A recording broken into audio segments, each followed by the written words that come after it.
I saw the photo before he even walked in the door. Him, smiling, arms wrapped around her, my best friend, laughing like the world belonged only to them. My chest tightened, my stomach dropped. I wanted to scream, to throw something, to let the world know what he had done. But I didn't. I didn't cry. I didn't yell. I just stared at my phone, frozen, heart breaking quietly in a corner where no one could see. He walked in 30 minutes later, humming, tossing his keys on the counter, smiling that same smug smile he always wore. "Hey babe, how was your day?" he asked, unaware that the truth had already punched me in the gut. That smile, the one I once loved, felt like ice against my chest. I swallowed the urge to scream, swallowed the urge to hurt him. Instead, I said, "I'm fine," my voice calm, neutral, deadly controlled.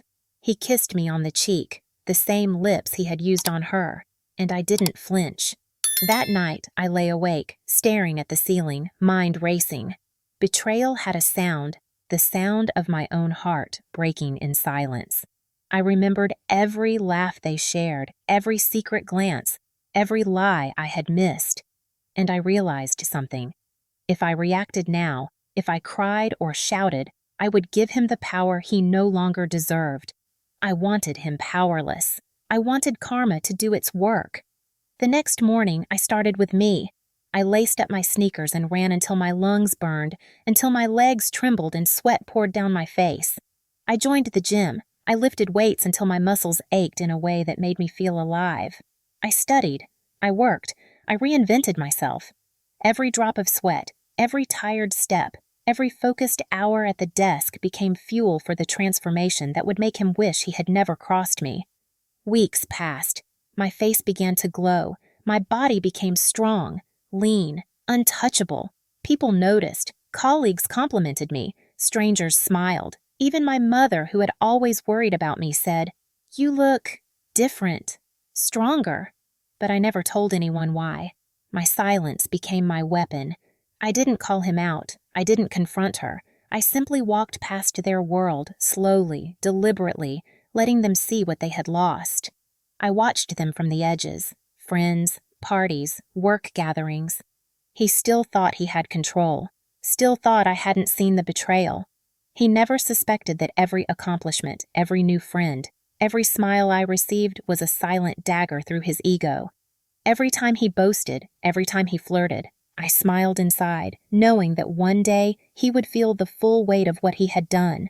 The turning point came at a work event. He strutted in, confident like he owned the room, and there I was, tall, radiant, magnetic. People noticed. Conversations paused. Eyes followed me. He froze when he saw me. For the first time in months, his confidence faltered. I didn't speak to him. I didn't acknowledge him. I let him see what he had destroyed and what he had underestimated. Weeks later, karma arrived dressed in reality. He had lied, cheated, and manipulated everyone, friends, co-workers, even family. And she, the best friend he thought he could trust, found out every lie, every hidden secret. She confronted him publicly. Screams, accusations, the truth spilling out like poison. Phones were out, videos were taken, witnesses stared, his reputation crumbled in real time. I didn't have to lift a finger. I didn't have to say a word.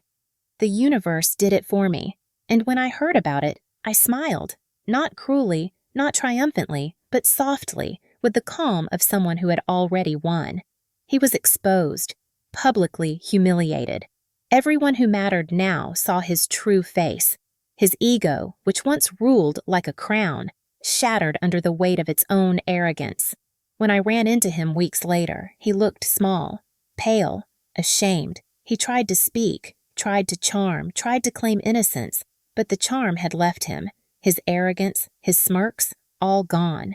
I sipped my coffee, looked him in the eyes, and felt nothing but a quiet peace. "I saw everything," I said softly. "I watched you destroy yourself." He blinked. He stuttered. He searched for words that didn't exist. Why didn't you say anything?" I smiled faintly.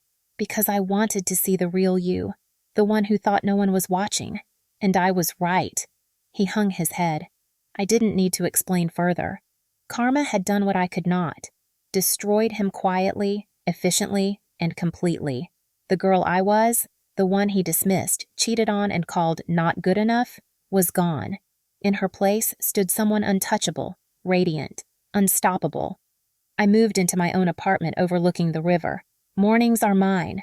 I run past the water, muscles strong, lungs free, heart lighter than it has ever been. I laugh when I want. I live as I please. I don't chase approval. I don't mourn what was taken. I don't look back. He is a memory, a lesson, a cautionary tale. My freedom, my strength, my glow up. That is the true revenge.